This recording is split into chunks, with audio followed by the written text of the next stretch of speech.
दुर्गा सप्तशती पाठ पहला अध्याय। भगवती की महिमा तथा मधु कैटभ वध। भगवान विष्णु के सो जाने पर मधु कैटभ को मारने के लिए कमलजन्मा ब्रह्मा जी ने जिनका स्तवन किया था, उन महाकाली देवी का मैं स्तवन करता हूँ। वे अपने वश हाथों में खड्ग, चक्र, गदा, बाण, धनुष, परिघ, शूल, भुशुंडी, मस्तक और शंख धारण करती हैं। उनके 3 नेत्र हैं। वे समस्त अंगने में दिव्य आभूषणों से सुशोभित हैं। उनके शरीर की कांति नीलमणि के समान है तथा वे 10 मुखों और 10 पैरों से युक्त हैं। श्री मार्कंडेय जी बोले, सूर्य के पुत्र सावणी, जो 8वें मनु कहे जाते हैं। अब उनकी उत्पत्ति की कथा विस्तार पूर्वक कहता हूँ, सुनो। सूर्य कुमार महाभाग सावणी भगवती महामाया के अनुग्रह से जिस प्रकार मनवंतर के स्वामी हुए, वही प्रसंग सुनाता हूँ। पूर्व काल की बात है। स्वारोचिष मनवंतर में राजा सुरथ थे, जो चैत्र वंश में उत्पन्न हुए थे।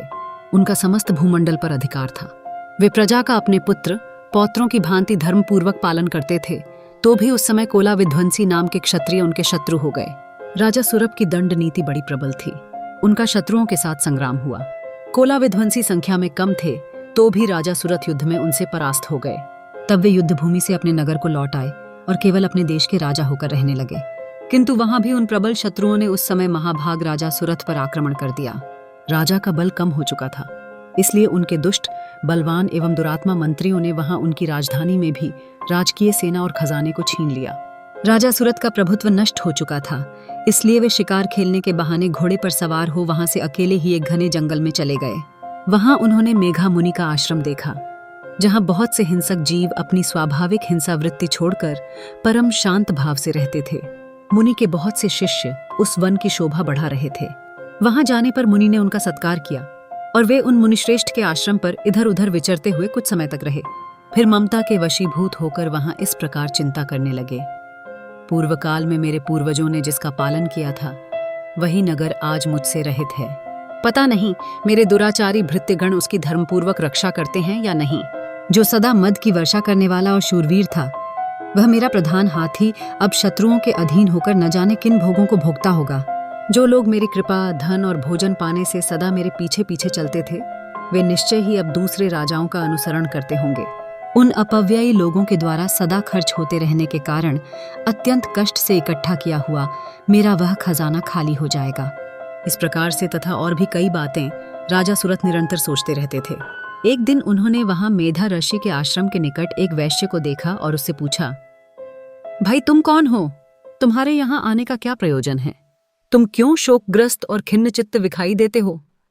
राजा सुरथ का यह प्रेम पूर्वक कहा हुआ वचन सुनकर वैश्य ने विनीत भाव से उन्हें प्रणाम करके कहा। वैश्य बोला, राजन, मैं धनिकों के कुल में उत्पन्न समाधि नामक वैश्य हूँ। मेरे बुष्ट स्वी पुत्रों ने धन के लोभ से मुझे घर से बाहर निकाल दिया है। मैं इस समय धन, स्वी और पुत्रों से विहीन हूँ। मेरे विश्वसनीय बंधुओं ने मेरा ही धन लेकर मुझे दूर कर दिया है, इसलिए दुखी होकर मैं वन में चला आया हूँ। यहाँ रहकर मैं इस बात को नहीं जानता कि मेरे पुत्रों की, स्त्री की, स्वजनों की कुशल है या नहीं।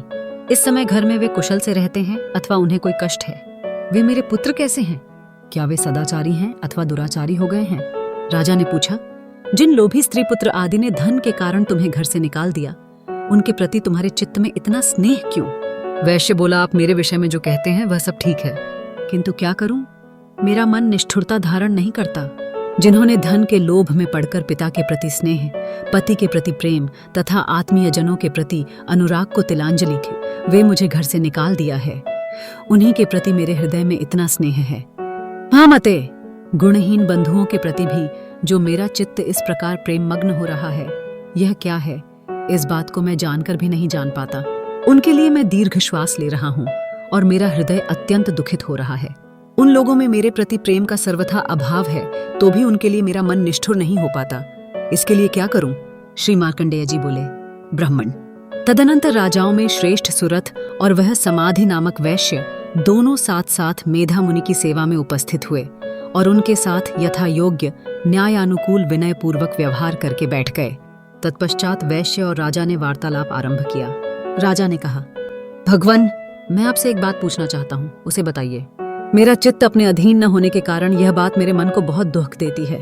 जो राज्य मेरे हाथ से चला गया है, उसमें और उसके संपूर्ण अंगों में मेरी ममता बनी हुई है। हे मुनिश्रेष्ठ, यह जानते हुए भी कि वह अब मेरा नहीं है। अज्ञानी की भांति मुझे उसके लिए दुहक होता है। यह क्या है?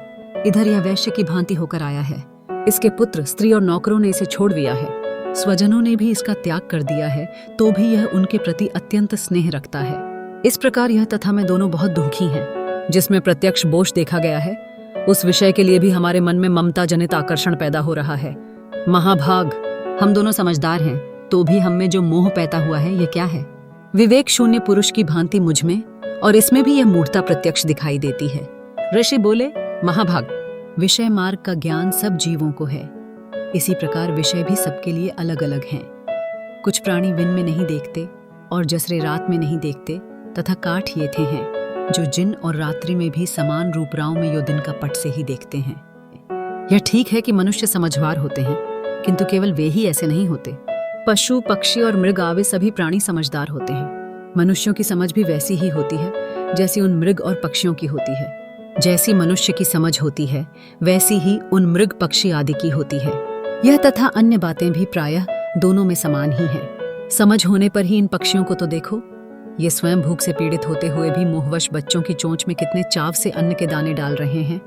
नरश्रेष्ठ, क्या तुम नहीं देखते कि यह मनुष्य समझदार होते हुए भी लोधवशन अपने किए हुए उपकार का बदला पाने के लिए पुत्रों की अभिलाषा करते हैं? यद्यपि उन सब में समझ की कमी नहीं है, तथापि वे संसार की स्थिति अर्थात जन्म मरण की परंपरा बनाए रखने वाले भगवती महामाया के प्रभाव द्वारा ममतामय भंवर से युक्त मोह के गहन गर्त में गिराए गए हैं। अतः इसमें आश्चर्य नहीं करना चाहिए। जगदीश्वर भगवान विष्णु की योग निद्रा रूपा जो भगवती महामाया है, उन्हीं से यह जगत मोहित हो रहा है। वे भगवती महामाया देवी ज्ञानियों के भी चित्त को बलात् खींचकर मोह में डाल देती हैं। वे इस संपूर्ण चराचर जगत की सृष्टि करती हैं, तथा वे ही प्रसन्न होने पर मनुष्यों को मुक्ति के लिए बरवान देती हैं। वे ही पराविद्या, संसार बंधन और मोक्ष की हेतु सनातनी देवी तथा संपूर्ण ईश्वरों की भी अधीश्वरी हैं। राजा ने पूछा, भगवान, जिन्हें आप महामाया कहते हैं, वे देवी कौन हैं? ब्राह्मण, उनका आविर्भाव कैसे हुआ तथा उनके चरित्र कौन कौन से हैं? ब्रह्मविद्ताओं में श्रेष्ठ महर्षि। उन देवी का जैसा प्रभाव हो, जैसा स्वरूप हो और जिस प्रकार उनका प्रादुर्भाव हुआ हो, वह सब मैं आपके मुख से सुनना चाहता हूँ। ऋषि बोले, राजन, वास्तव में तो वे देखी नित्य स्वरूपा ही हैं। संपूर्ण जगत उन्हीं का रूप है तथा उन्होंने समस्त विश्व को व्याप्त कर रखा है, तथापि उनका प्राकट्य अनेक प्रकार से होता है। वह मुझसे सुनो, वे नित्य और अजन्मा हैं। तब भी जब देवताओं का कार्य सिद्ध करने के लिए प्रकट होती हैं, उस समय लोक में उत्पन्न हुई कहलाती हैं। कल्प के अंत में जब संपूर्ण जगत एकार्णव में लीन हो रहा था और भगवान विष्णु शेषनाग की शैया बिछाकर योग निद्रा का आश्रय ले सो रहे थे, उस समय उनके कानों के मैल से दो भयंकर असुर उत्पन्न हुए जो मधु और कैटभ के नाम से विख्यात थे। एवं की जो व्याख्यात थे, वे दोनों ब्रह्मा जी का वध करने को तत्पर हो गए। भगवान विष्णु के नाभि कमल में विराजमान प्रजापति ब्रह्मा जी ने जब उन दोनों भयानक असुरों को अपने समीप आया हुआ और भगवान को निद्रामग्न देखा, तब एकाग्रचित्त होकर उन्होंने भगवान विष्णु को जगाने के लिए उनके नेत्रों में निवास करने वाली योग निद्रा का स्तवन आरंभ किया। जो इस विश्व की अधीश्वरी, जगत को धारण करने वाली, संसार का पालन और संहार करने वाली तथा तेजस स्वरूप भगवान विष्णु की अनुपम शक्ति हैं, उन्हीं भगवती निद्रा देवी की भगवान ब्रह्मा स्तुति करने लगे। ब्रह्मा जी बोले, देवी, तुम ही स्वाहा, तुम ही स्वधा और तुम ही वष्टकार हो। स्वर भी तुम्हारे ही स्वरूप हैं। तुम ही जीवनदायिनी सुधा हो। नित्य भक्षर प्रणव में अकार, उकार, मकार, इन तीनों मात्राओं के रूप में तुम ही स्थित हो, तथा इन तीनों मात्राओं के अतिरिक्त जो बिंदु रूप नित्य अर्थ मात्रा है, जिसका विशेष रूप से उच्चारण नहीं किया जा सकता, वह भी तुम ही हो। देवी, तुम ही संध्या, सावित्री तथा परम जननी हो। देवी, तुम ही इस अखिल ब्रह्मांड को धारण करती हो। तुमसे ही इस जगत की सृष्टि होती है, तुम ही से इसका पालन होता है और सदा तुम ही कल्प के अंत में सबको अपना ग्रास बना लेती हो। जगन्मयी देवी, इस जगत की उत्पत्ति के समय तुम सृष्टि रूपा हो, पालन करने में स्थित रूपा हो तथा कल्पांत के समय संहार रूप धारण करने वाली हो। तुम ही महाविद्या, महामाया, महामेघा, महास्मृति, महामोहरूपा, महादेवी और महासुरा हो। तुम ही तीनों गुणों को उत्पन्न करने वाली प्रकृति हो। भयंकर कालरात्रि, महारात्रि और मोहरात्रि भी तुम ही हो। तुम ही श्री, तुम ही ईश्वरी, तुम ही ह्री और तुम ही बोध स्वरूपा बुद्धि हो। लंजर्जा, पुष्टि, तुष्टि, शांति और क्षमा भी तुम ही हो। तुम खड्गधारिणी, शूलधारिणी, घोर रूपा तथा गदा, चक्र, शंख और धनुष धारण करने वाली हो। बाण, भुषुंडी और परिध, ये भी तुम्हारे में भी दिन का पास्त्र हैं। तुम सौम्य और सौम्यतर हो। इतना ही नहीं, जितने भी सौम्य एवं सुंदर पदार्थ हैं, उन सब की अपेक्षा तुम अधिक सुंदरी हो। पर और अपर सबसे परे रहने वाली परमेश्वरी तुम ही हो, सर्वस्वरूप देवी। कहीं भी सत असत रूप जो कुछ वस्तुएं हैं और उन सब की जो शक्ति है वह तुम ही हो। ऐसी अवस्था में तुम्हारी स्तुति क्या हो सकती है? जो इस जगत की सृष्टि, पालन और संहार करते हैं, उन भगवान को भी जब तुमने निद्रा के अधीन कर दिया है, तब तुम्हारी स्तुति करने में यहाँ कौन समर्थ हो सकता है? मुझको, भगवान शंकर को तथा भगवान विष्णु को भी तुमने ही शरीर धारण कराया है, अतः तुम्हारी स्तुति करने की शक्ति किसमें है? देवी, तुम तो अपने इन कृपालु प्रभावों से ही प्रशंसा के योग्य हो। ये जो दोनों दुर्धर्ष असुर मधु और कैटभ हैं, उनको मोह में डाल दो और जगदीश्वर भगवान विष्णु को शीघ्र जगा दो। साथ ही इनके भीतर इन दोनों महान असुरों को मार डालने की बुद्धि उत्पन्न कर दो। श्री मार्कंडेय जी बोले, राजन, जब ब्रह्मा जी ने वहां मधु और कैटभ को मारने के उद्देश्य से भगवान विष्णु को जगाने के लिए तमोगुण की अधिष्ठात्री देवी योग निद्रा की इस प्रकार स्तुति की, तब वे भगवान के नेत्र, मुख, नासिका, बाहु, हृदय और वक्षस्थल से निकलकर अव्यक्त जन्मा ब्रह्मा जी की दृष्टि के समक्ष खड़ी हो गई। योग निद्रा से मुक्त होने पर जगत के स्वामी भगवान जनार्दन उस एकार्णव जल में शेषनाग की शैया से जाग उठे।